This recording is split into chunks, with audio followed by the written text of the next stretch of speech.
entende? Ali na Max eu era... Até eu fui perguntado sobre isso. Você consegue ser um soldado e obedecer ordens? Me perguntaram isso. E depois, quando acabou a gravação, eu falei, eu não sou um soldado, eu sou um guerreiro. Se a gente tiver o mesmo propósito, a gente vai lutar junto. Mas, se alguma coisa fugir da minha questão ética, eu não vou fazer.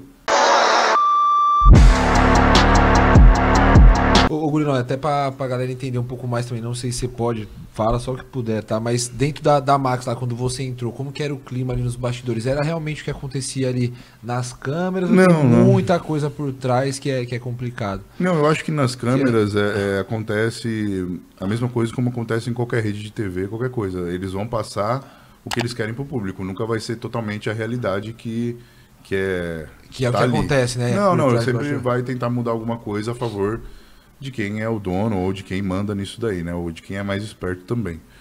Mas assim, eu sempre tive um bom relacionamento com todo mundo. Ali na Max eu já conhecia as pessoas há muito tempo. A maioria das que estavam lá. Tipo, o Renato, já conhecia ele porque ele sempre foi do ABC. Então a gente se conheceu em 2016, quando eu fui campeão sul-americano. Caramba, bem antes. A gente fez até um treino junto, tudo mais. Porque a gente era do mesmo mestre. O nosso mestre era o Paulo Lima. Também um fisiculturista famoso. Sim. Que também é muito bom. Aliás, um dos melhores mestres que eu já tive. Ele que foi responsável pela minha primeira vitória, que foi o sul-americano. E o Ramon eu não conhecia até então, mas também é uma pessoa maravilhosa. O Kaique eu conheci lá também, é um cara que eu sou amigo dele até hoje também. A gente se conversa muito bem. Assim, entre os atletas, o relacionamento é bom. Por mais que exista uma competitividade, querendo ou não, porque às vezes você está na mesma categoria do cara, mas, sabe, sempre foi um clima tranquilo, de certa forma. Mas aí depende, porque também eu sou uma pessoa suave. As pessoas fazem mal pra mim e, tipo, eu tento não ficar carregando isso, entende? Então eu sempre tento ser o mais leve possível. Se a pessoa não me ajudou em alguma coisa que eu quis, tipo, simplesmente não é obrigação dela. Eu tento pensar sempre dessa maneira e manter um bom relacionamento. Então, assim, nenhuma empresa que eu trabalhei até hoje eu tive algum problema, assim. Todas, pelo menos, que eu trabalhei, nunca tive problema. Isso aí foi de boa. Porque eu lembro que na época ainda geravam muita competitividade. Por mais que vocês estavam em fases totalmente opostas, ficavam se comparando toda hora ali. O Gorila e o Ramon. E eu lembro que quando surgiu, foi bem na época ali que eu também conheci um pouco mais da sua história, que o Itinho falou, né, da genética. Eu tenho um amigo que tem a genética melhor que a do Ramon, que foi quando começou a acontecer. Que ele falou que eu atropelava o Ramon. Isso, que aí começou a gerar essa competição. Isso é algo que te incomodava ou nunca te incomodou? Se ele sempre levou pelo lado positivo, como vou buscar ser melhor porque é algo que vai sempre me alavancar pra cima, né? Como eu disse, eu sou bem competitivo, mas eu nunca gosto de desrespeitar ninguém. Eu vejo o lado do Itinho, quando ele falou isso, foi pela amizade que ele tinha comigo no momento e, tipo assim, ele quis me ajudar. E ele era um cara que tava do meu lado ali, ele é meu vizinho na comunidade. Então, assim, ele tava vendo o esforço que eu tava fazendo, eu não tava comendo nada e ainda assim eu tava num shape, entendeu? Aí ele falava, é genética. Eu discordo disso, porque eu me conheço, eu tinha 56 quilos. Não é questão de genética. Trabalho. É questão de trabalho e, assim, não quer dizer que você trabalhou ali 6 anos construindo um shape, você para, né? Não parei, mas você para de comer, você não vai perder aquilo. As coisas não são em vão dessa maneira. Então o shape ficou, um shape ficou, né? E aí ele olhava e falava, caralho, como é que eu comendo aqui as coisas e ele não comendo nada, fica no sol aí em jejum.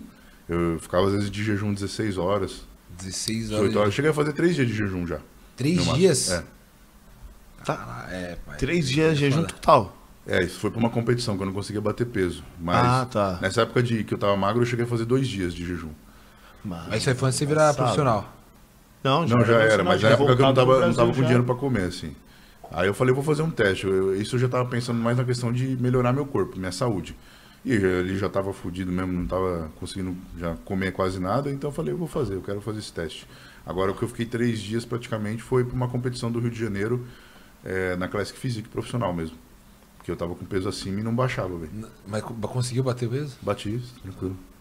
Subiu, mas também, né, não foi o que esperava. Não, o shape até que subiu legal. Subiu legal ainda? Subiu legal. Eu acabei subindo até retido porque eu comi demais depois.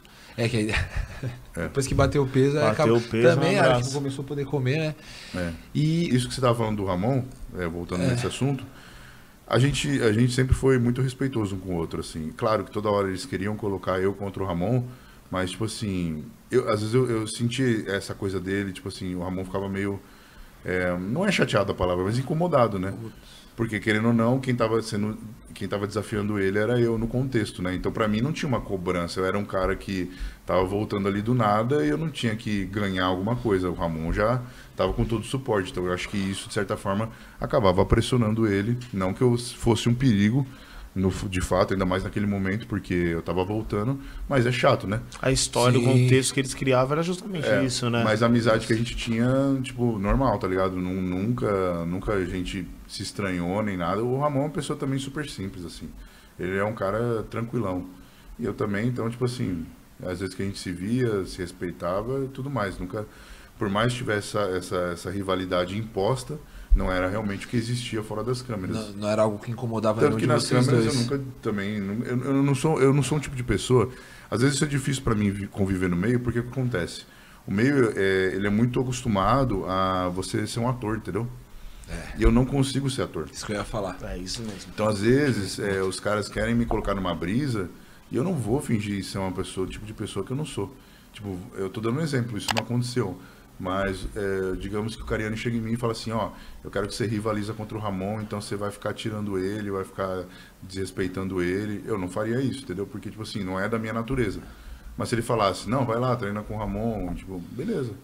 Então, uma competição saudável, né? Eu não consigo ser um ator, fingir alguma coisa. Nunca consegui.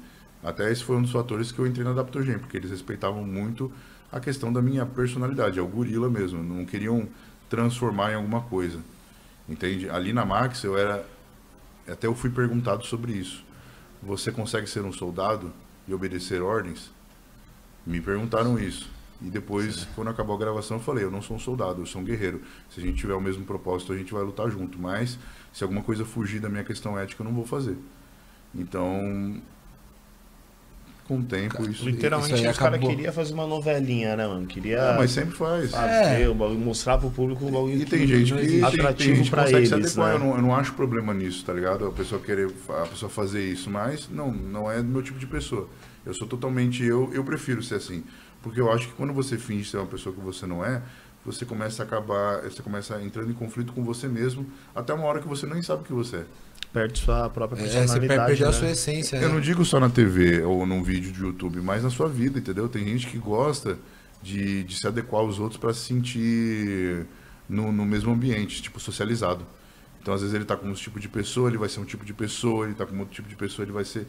E isso, na minha opinião, entendeu? Na minha opinião pessoal, não é bom. Você tem que ser você o tempo inteiro, porque aí você nunca vai sofrer pressão. Você nunca precisa ser quem você não é.